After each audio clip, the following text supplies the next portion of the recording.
Kunin na ang inyong mainit na kape at simulan na natin ang kwentong krimen ng The Wang Nan Murder Case.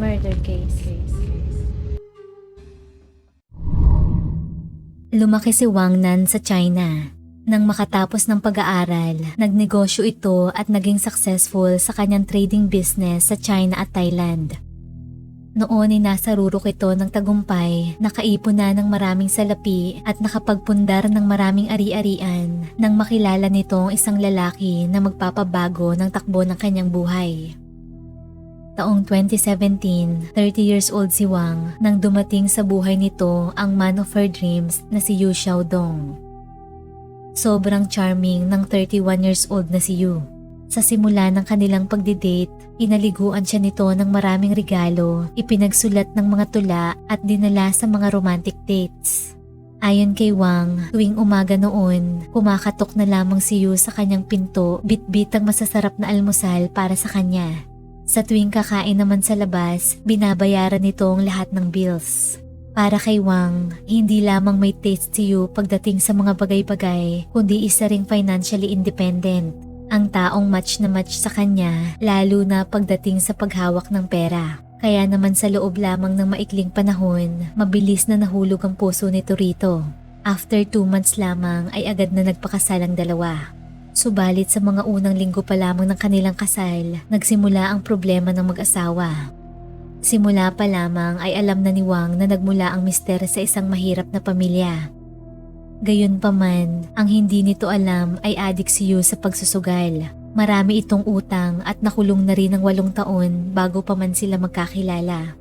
Dahil sa kanyang criminal records, hindi makakuha ng trabaho si Yu. Kaya naman nanatili itong unemployed sa buong pagsasama nilang mag-asawa. Buong araw itong nasa bahay at naglalaro ng video games habang si Wang naman ay kayod kalabaw masuportahan lamang ang kanilang pangangailangan.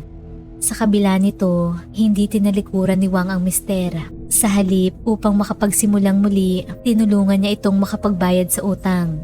Napagkasunduan ng mga ito na babayaran ni Wang ang kalahati ng utang sa sugal ni Yu na umaabot sa 2 million yuan o mahigit kumulang $319,000. Sa kabila ng mga problemang mag-asawa, makalipas ang 2 taong kasal, nagbuntis si Wang. Sobrang saya nito nang sa wakas ay mabubuo na ang kanilang pamilya.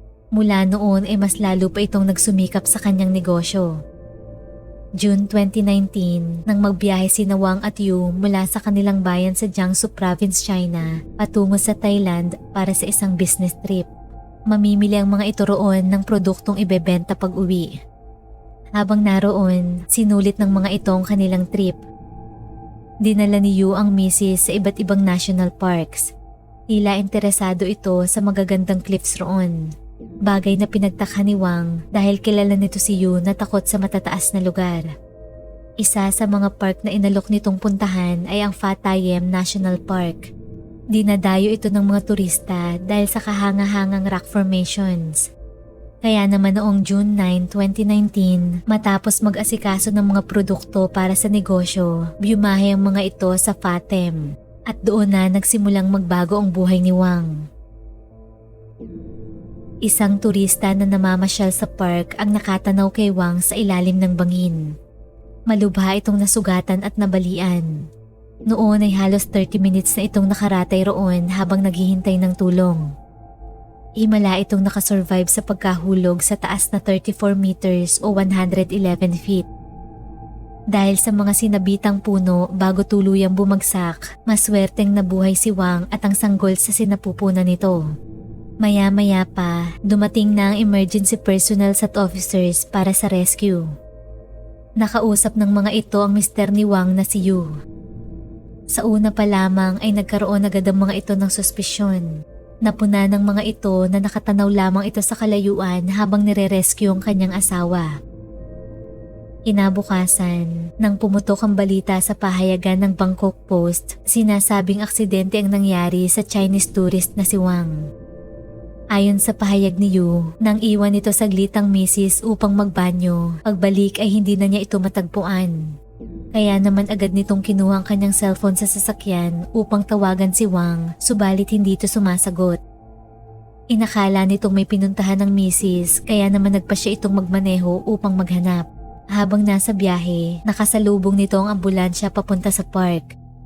Kinutuban na umano ito noon kaya sinundan niya ito. Doon na nito nalaman na nahulog na pala sa bangin si Wang. Ipinaalam naman agad nito sa mga opisyal na posibleng nahimatay si Wang dahil buntis ito at saka nahulog.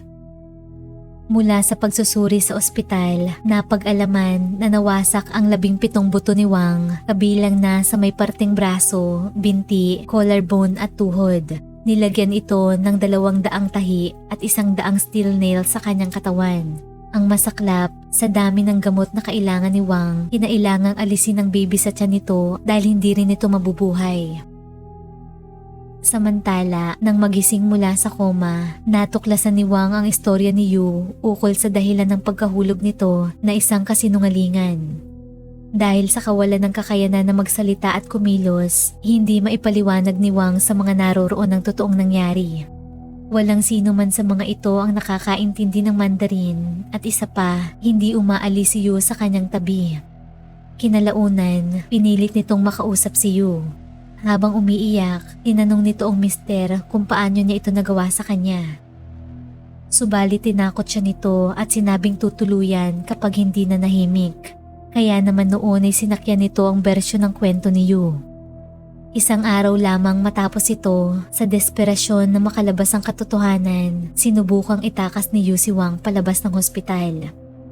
Ngunit bago pa man makalabas, nakita ito ng hospital staff kaya naman agad itong napigilan sa kanyang maitim na balak. 不管不顾医院的强烈反对，他就很疯狂的把我身上所有用来监护体征的，还有包括我脸上的面罩，全部都帮我直接拔掉了，推着我移动的病床，就把我强行的往这个医院外面推。当时医院的医护人员看到这个情况以后，全部都站在门口把他拦下来。他显得是非常暴躁，而且非常凶狠的。他就跟医护人员大声的喊，他说我可以签这个离院负责书，他可以为我的生死负责。当时还好被医院的医护人员合力救下。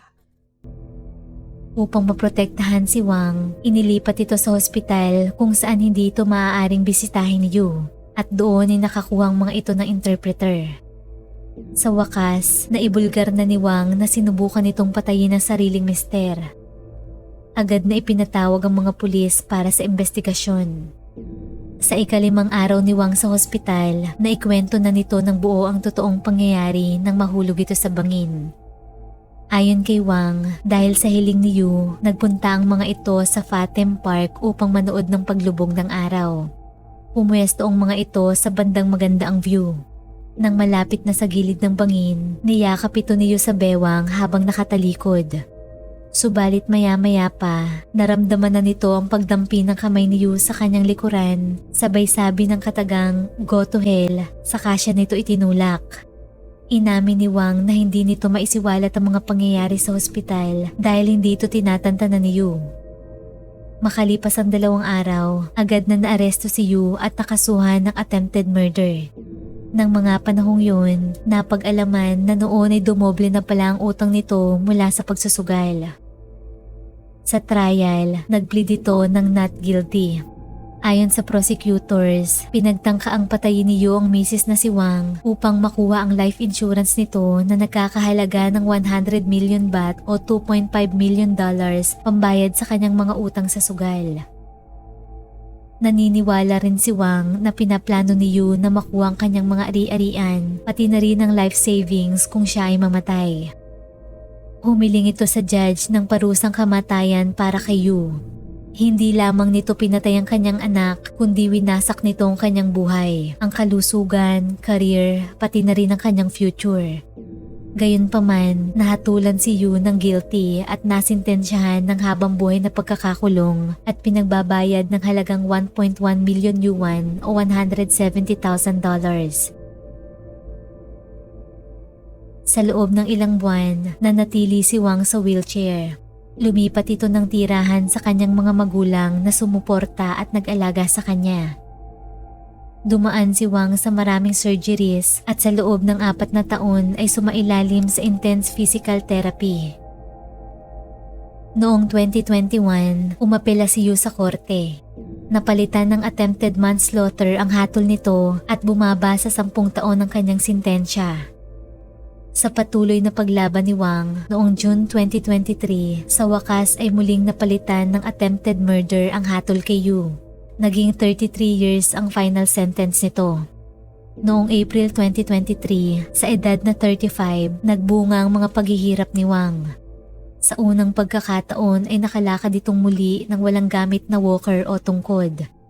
Sa kasalukuyan, aktibo si Wang sa social media upang ibahagi ang kanyang sinapit na bangungot sa kamay ng mister.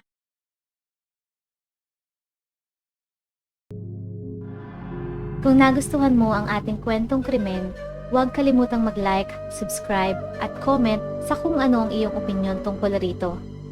At laging tatandaan, mahalaga ang buhay, huwag kang papatay. Maraming salamat po sa panonood at hanggang sa muli.